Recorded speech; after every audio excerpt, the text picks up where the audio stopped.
So, how to hypnotize each client on sales calls into giving you $3,000 plus. So, I use this with my current client right now. I'm working with this guy who is in, I can't disclose his name, by the way, who is in the fitness and look maxing niche. And basically, I'm helping him close $3,000 clients, right? Paying clients in full. Right, the offer is there. Everything is there. I'll be sharing the offer in the next video. Basically, it's the bet. I'm going to share the bet sheet of how that offer works. Right, and so basically, there is a very simple way you can go about sales calls without sounding very robotic, without sounding very much out there, because people talk about how you shouldn't sound robotic on sales calls, but really you shouldn't sound very out there, like very enthusiastic. People are going to be like, oh yeah, let's go, let's do the sale, I'm excited, man, I'm excited. Nah, man, that's not going to work, right? That's kind of like putting you lower in status when it comes to the interlocutor or into the eyes of the prospect, right? So, how to hypnotize each client on sales calls into giving you $3,000 plus, right? So, my name is Jihad Mahamdi, and I basically been in business for over 2 years now, right? And I've got this page right now, so it's small, you can't see it, but it's 171,000 followers. It's called The Manufacturer. This is the first business that ever succeeded. So I failed many times, and then I succeeded. This one was me and my friend. We started it. We were selling clothing and then sending them to Algeria. So basically, uh, it's aimed to the Algerian market. It's in Arabic, etc. So it's called The Manufacturer. You can check it out, right? We generate thousands of views, hundreds of thousands of views, etc. And we got a Telegram of 18. I think this is 19,000. Yeah, it's changing, keeps changing every day.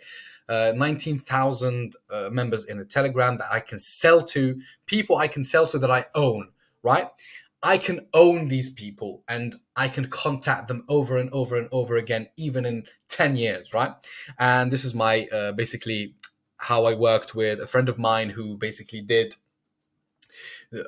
this marketing strategy, content strategy for her coffee shop. It didn't work. So she invited me and my business partner, and we gave her a bit of how do we say, a take on engagement and how to bring the funnel back into the coffee shop, right? How basically she can sell an experience and not just the coffee shop itself, right? And this is, for example, a friend of mine with whom I worked. It's consultation. I'm helping them right now, basically bringing more leads and doing the funnels and create.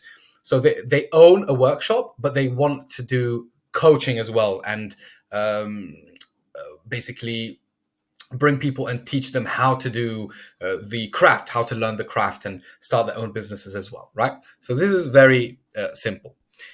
Bit about me, okay? So the importance, the most important two components of a sales call. Forgive me today, I'm a little bit tired. I'm going to be speaking a little bit weirdly, but yeah, you got what you get, right? So the most important two components of a sales call, right? If you can pin down a sales call to its very basic form, it is just simple human interactions that are based on building rapport and breaking rapport. That's it. If you, for example, if you hop on a sales call, you know nothing about a sales call, you just know about these two things, you're going to do so well in a sales call. If you're a coach and you're basically trying to sell your high ticket and you can't be asked, you can do this sales call and that's going to help you, right? Or you can hire someone to do this for you.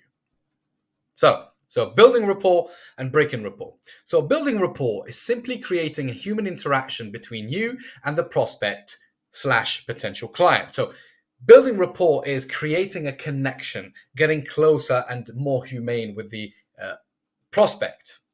Breaking rapport is basically asking someone for an action or some type of value. That value or action could be asking a sales related question to move the convo forward, or it could be to ask them to buy by pitching them.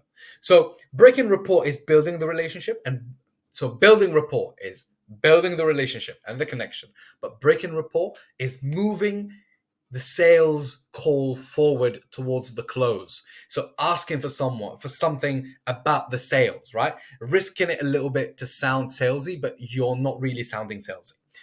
Okay, so this is very important. You really need to put this in mind because this is going to simplify it for you. Think of it like this: the more you build rapport, the more rapport you can break later. Okay, so the more you build rapport, the more you can break later, right? So the more you build a building, and let's say, for example, you need to break down a little bit in order to rebuild, you have basics, right? A basis to it. You have something to rebuild on, right? So you don't go with sales related questions right from the outset because you don't have leverage on that. So the best formula is build rapport, build rapport, build rapport, then break rapport. Okay. Some people say jab, jab, jab, strike or hook, right? So jab, jab, jab, jab, and then hook. So example, sales rep. Hey man, do you do? Okay, sorry. Hey man, what do you do in life? Build rapport. Prospect. I actually work as a sales guy at a company, and I also do Muay Thai. Sales rep. I see. I did Muay Thai as well, brother. I just got injured and quit, then got fat. Lol. For how long have you been doing it? Building rapport. Prospect. Oh, really, bro? Ha ha ha. How did you get the injury? Build rapport. Sales rep. Yeah, man, I low kicked this guy and I twisted my Achilles tendon. It's okay, man. I know I will get back to it one day. Oh, and by the way, since you are doing tech, why are you looking for someone to help you in marketing? Break in rapport. You see how basically here you just build rapport for like three back and forths, let's say, and then boom, you break it, build it and break it always. So you should always build more than you break, because if you break more than you build, you're going to be lost. Okay, so what are some angles that I use to build rapport? So commonality is very simple. Find something in common that you and the prospect both like, just like the Muay Thai example. Find something that you like. Maybe you like dogs. Maybe he's got a dog. You got a dog as well. He's got a cat. He's got a cat as well, etc.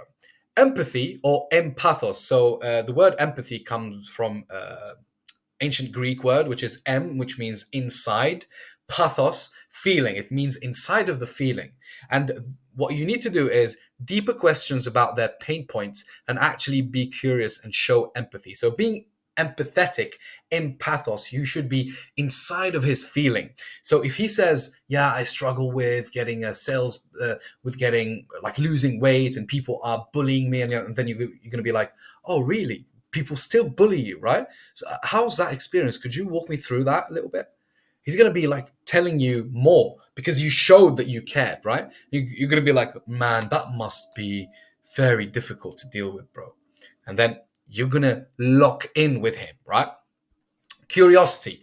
Ask questions in the most curious way possible, right? So ask questions in the most curious way possible. And the way you could do that is through your tone, right? So you shouldn't ask a question, hey, so yeah, man, tell me more about what you do.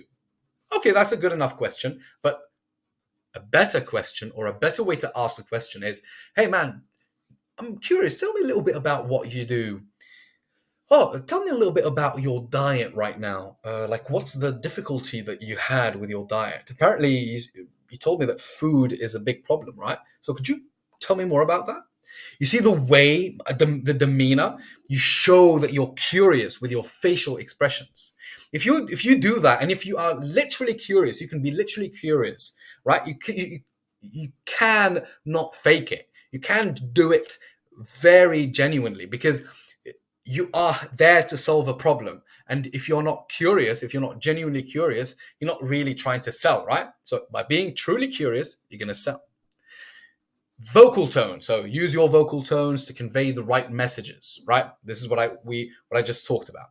Expert attitude versus sales rep attitude. Okay, this is a big one. Now, a lot of people. Crap, man. Okay, so what did I do, man? So a lot of people Yeah. So a lot of people get this wrong, right? What they do is they start sounding like a sales rep. Whenever the call happens, they get into this persona, like they watch so many videos about sales, and then they just get into that persona of sales.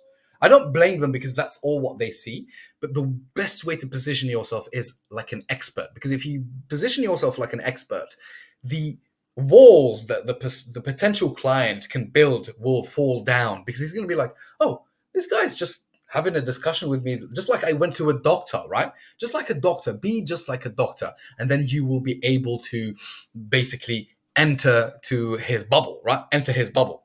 And that's what you need.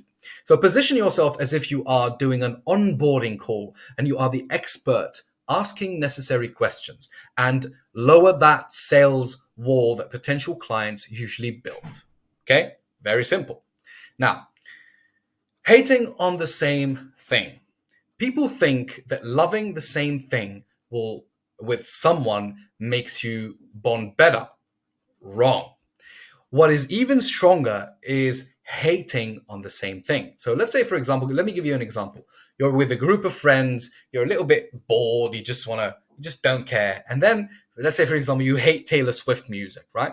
And then someone says, gosh, I hate Taylor Swift's music. And you are the only two in that group who all love Taylor Swift's music and you bond together. Imagine the bonding you have by hating on the same thing together, man. You should use this technique. If he says he hates something, you say, oh, bro, I hate that too. Let's say, for example, he says, yeah, man, I hate it when I go to sleep on an empty stomach. And you say, bro, I hate it as well. I tried it and it's too tiring. And this is what I do on sales calls. Okay, so what are the ways I use to break rapport in the best optimal way? Okay, so this is for breaking rapport. Would you be against? So, for example, let's say, for example, you want to ask a question, for example, about the amount of money, for example, that the prospect, you want to figure out the amount of money that the prospect is willing to pay, right? You can say, for example, hey man, like how much money would you be able to spend? Okay, a bit of a tricky question. But if you ask, would you be against telling me, or would you be against sharing with me how much money are you willing to invest on this problem that you have? Okay, this is more of a soft way to ask a question or to break a rapport. Okay. Second one, I believe there are two types of people in this world. And the way I do this is I break rapport a little bit in the beginning or in the middle of the sales call. And the way I do it is I believe there are two types of people in this world. People who basically don't take action. They don't reach out to other people. They don't try to find solutions for themselves. And the second type of people is the people who take action and who will win. It's inevitable for them to reach their goals. And then what I do is I set the tone. I tell him, I believe you are the second type of people, right? It's a bit of a manipulation technique, but it's for their own good because because a sales call, you're basically training them to destroy their old beliefs, right? And then he's gonna be like, yeah, man, yeah, I'm definitely the second type of people. And then in the close, you can bring this and you tell him, yeah, I know you're the type of person who will take action. So, bro, I'll send you the link. We start today, right? This is a hard close, by the way. So bring back issues that the prospect told you about to remind them to take action. So, for example, when you ask questions in the beginning, you should collect information that later on, when you're trying to close them, okay, you will remind them. You will basically tell them, hey, man, didn't you tell me that you've been trying this for 2 years? Like for 2 years, man? The more you build rapport, the more you can speak to them like this. You can tell him, bro, listen, did you tell me that you've been trying this? Come on, man. I know that you want to take action. I'm trying to coach you out of this mindset that you had for 2 years that prevented you from advancing, right? So yeah, it's very, very important. So asking destiny questions, for example, if you don't take action today, and so if you don't take action and change the situation, what would your day to day look like? Like, not, I don't say what would your future look like, but what would your day to day look like? Because what they really hate is that day to day, if they have a 9 to 5, if they have a horrible stressful time when thinking about how to get leads or how to get, for example, how to lose weight, etc. Like, if you wake up every day feeling fat, every day, I'm feeling fat, by the way. I am fat. But I came back to Algeria about 4 months ago, and I've been enjoying my mum's food. After 2 years and a half, I didn't have it. So I was like, yeah, I'm going to get fat, but I'm losing it soon. So yeah, don't worry. my client, my the client I work with right now is actually, he does fitness, so he's going to help me with that for free. That's good, right? One of the pros of working with a content creator. Anyway, so if you don't take action, if you take, sorry, man.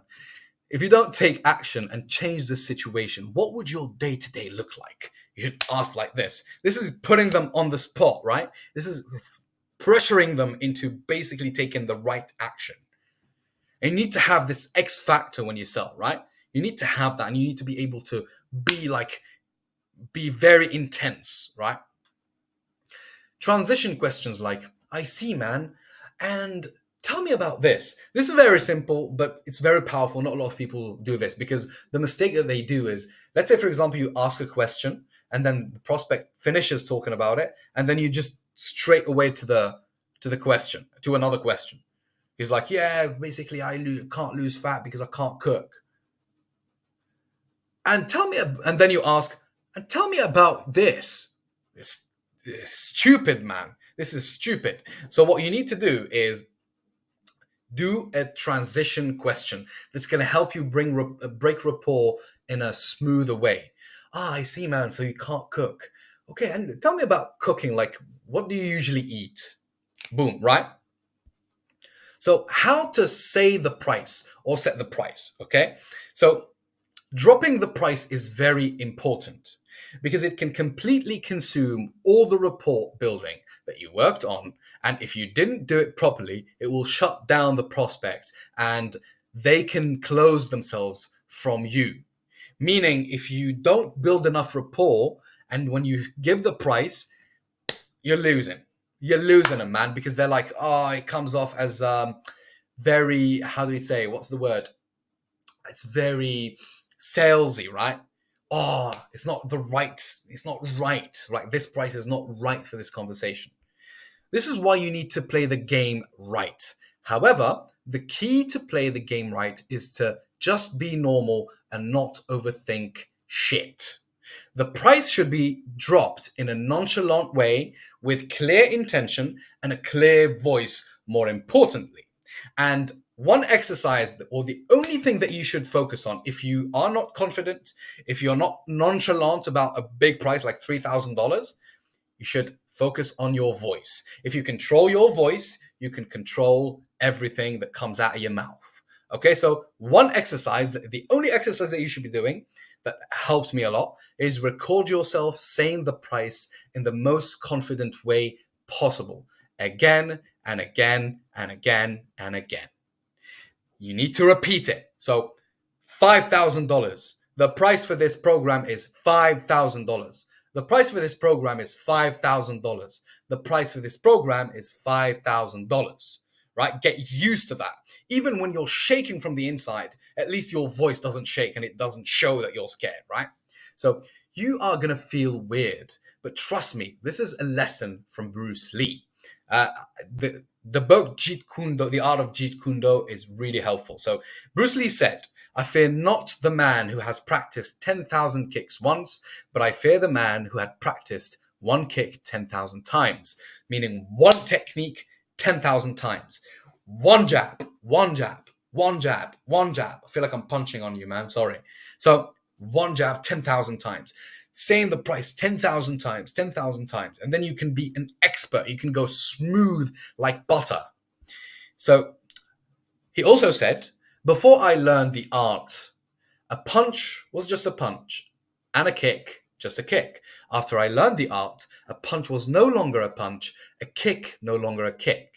Now that I understand the art, a punch is just a punch and a kick is just a kick. So basically, let me explain this. For those who did martial arts, I've done martial arts most of my life, right? Muay Thai, kickboxing, judo, etc., and wrestling, Greco-Roman wrestling. So before, for example, when you watch people doing, for example, throwing punches, you'd be like just throwing punches. You think, oh, okay, that's how you throw a punch. But when you get coached, you understand that you need to move your foot forward, step on your toenails, on your toe tips, and then move your hips, bring down your jaw, and then throw the punch, twist it, then get back and keep it that way, and then get back, get your foot back. So there are about 5 steps for throwing just one jab, and this is what he meant, Bruce Lee, on this one. And when it comes to sales calls, at first you need to do a little bit to learn a little bit about the mechanisms, but then you just have to do it just like I do it.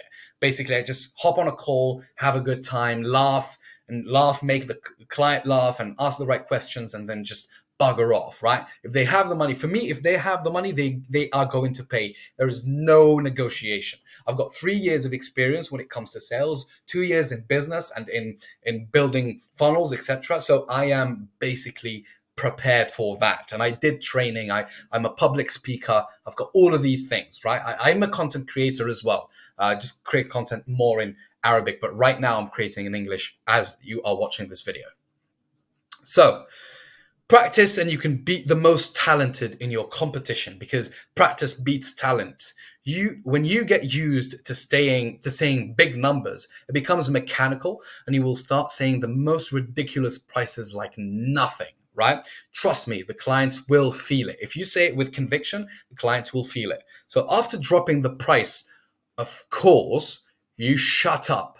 Okay, so just shut your mouth, because let the prospect speak first. Whoever speaks first after the offer will show all their cards. So you shut up. You say it's $5,000. Let them think. Let them overthink shit, etc. You don't care. It's not your problem. After that, when they speak, all you need to do is find and handle objections. So after dropping the price, all you need to do is to handle objections, right? Then send them the payment link on the call when you close them. Always send the payment link on the call. Prepare them. Get them ready, right? Prepare all of the links. If you want to maybe customize the offer, don't just create 3 payment links. Create maybe 4, 5, 6. You don't know how much money they've got. So you can collect all of their money and modify the offer according to their money. So I did this to be continued. I thought I would split the video, but basically I'm just going to tell you, right? So this is sales call structure that will make you, I didn't even finish it, that will make you know what to say.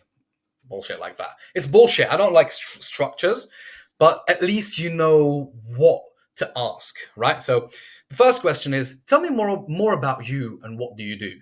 Build rapport and get to know them. Why are you on this call, man? Like, what brought you to this call exactly?